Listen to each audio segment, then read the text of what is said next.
प्राण प्रतिष्ठा के लिए चुनी गई योगीराज की मूर्ति। पहली अहम खबर आज की मूर्ति को लेकर टीवी 9 भारतवर्ष की खबर पर मुहर। प्रहलाद जोशी ने सोशल मीडिया के जरिए की पुष्टि। योगीराज की मूर्ति चुने जाने की दी जानकारी। रामलला की 51 इंच की खड़ी प्रतिमा।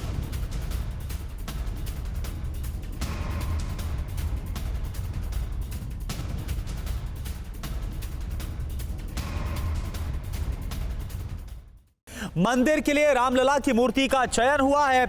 अरुण योगीराज जो नाम के मूर्तिकार हैं, उनकी मूर्ति का चयन हुआ है। केंद्रीय मंत्री प्रहलाद जोशी ने सोमवार रात करीब 10 बजे सोशल मीडिया के जरिए टीवी 9 की उस खबर पर मुहर लगा दी जो हमने आपको कल यानी 1 जनवरी को दोपहर 1 बजे ही बता दी थी।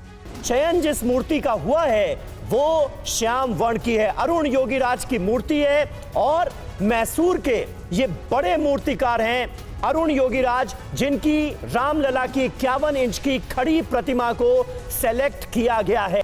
प्रहलाद जोशी ने मूर्ति के चयन को लेकर जानकारी देने के साथ साथ एक तस्वीर भी शेयर की है। हालांकि ये तस्वीर भगवान श्री राम की उस मूर्ति की तस्वीर नहीं है जो प्राण प्रतिष्ठा के लिए चुनी गई है। ये तस्वीर मूर्तिकार योगीराज की ही बनाई मूर्तियों में से एक है। हनुमान के कर्नाटक से संबंधों का जिक्र करते हुए केंद्रीय मंत्री जोशी ने कर्नाटक के शिल्पकार की मूर्ति के चयन को हनुमान और श्री राम के अटूट संबंधों से भी जोड़ा है। और भगवान रामलला की 51 इंच की मूर्ति के लिए वस्त्र तैयार किए जा रहे हैं। जिस टेलर मास्टर शंकर लाल को वस्त्र का जिम्मा दिया गया, उनको मूर्ति दिखाई गई। उन्होंने सिर्फ इतना ही कहा कि मूर्ति बाल सुलभ है, अद्भुत है। हम आपको उनसे मिलवाते हैं।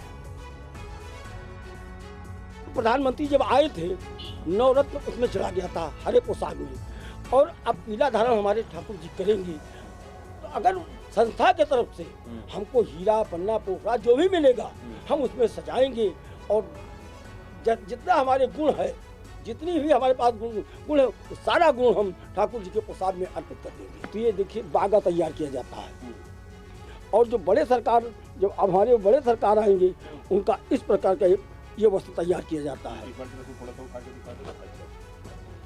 अब ये जो 51 इंच की जो मूर्ति है उस साइज की हमारे पास ये मूर्ति है, मूर्ति का कपड़ा है। अच्छा।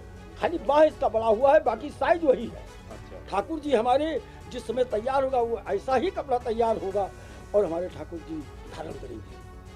तो छवि अति सुंदर, मनमोहन और मनमोहक जो कपड़े हैं वो तैयार हो रहे हैं। और जो भगवान की मूर्ति है वो चूंकि फाइनल हो चुकी है, 51 इंच की वो मूर्ति है, तो उस मूर्ति के लिए शंकर लाल जी को बताया गया है कि आप नियमित कपड़े तैयार करें। और मूर्ति चयन को लेकर संत समाज एकजुट नहीं है। संतों के अलग अलग मत है, लेकिन श्रद्धालुओं को इससे कोई फर्क नहीं पड़ता है। खबर जैसे फैली कि मूर्ति का चयन हो गया है, राम भक्त झूम उठे हैं। मूर्ति जो भी हो, जैसी भी हो, श्रद्धालुओं के लिए हर मूर्ति में राम का दर्शन है। देखिए टीवी 9 भारतवर्ष ने सबसे पहले ये खबर लोगों तक पहुंचाने का काम किया है कि मैसूर के कलाकार ने जो मूर्ति बनाई है, राम जी के बाल स्वरूप की जो मूर्ति बनाई गई है, श्याम रंग की जो मूर्ति बनाई गई है, वो गर्भगृह में स्थापित होगा।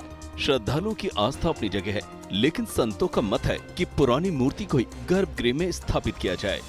ये कहना कि हम मूर्ति के चयन हो चुका है, नया बना कोई मूर्ति बना के चयन कर रहे हैं।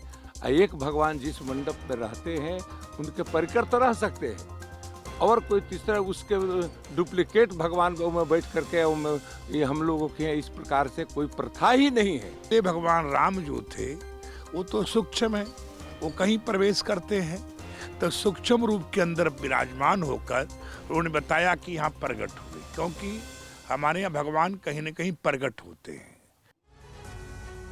और प्राण प्रतिष्ठा के दिन भगवान को 56 भोग बेशक सीता रसोई से भेजा जाएगा, लेकिन मिठाई रामलला को अलग अलग जगहों से लाकर दी जाएगी। खबर है कि पिछले 30 वर्षों से भी अधिक समय से अयोध्या के चंद्रा स्वीट्स से भगवान को खुरचन पेड़ा भोग लगाया जा रहा है। अयोध्या के जो चंद्रा मिठाई की दुकान है उसको चुना गया है और वहां से अभी फिलहाल प्रतिदिन भगवान के लिए मिठाइयाँ जाती हैं। खुरचन का खास पेड़ा भगवान के लिए जाता है और वो भोग लगता है। प्रमुख तो पेड़ा ही है हमारा, भगवान को भोग, और विशेष वहाँ लोग दर्शन करने के लिए आते हैं तो पेड़े का ही प्रसाद उनको प्रसाद स्वरूप दिया जाता है।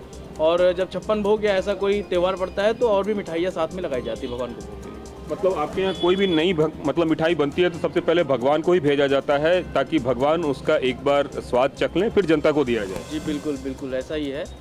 तो इस बार कितना उत्साह है 22 तारीख को? अब तो रामलला एकदम विराजमान होने जा रहे हैं। उत्साह तो बहुत है और हमारे लिए नहीं, पूरे विश्व के लिए उत्साह का बात है कि भगवान रामलला का जो है भव्य मंदिर का निर्माण हो गया है और अब तो भगवान का प्रसाद पेड़ा हमारा और भी दूर दूर जाएगा।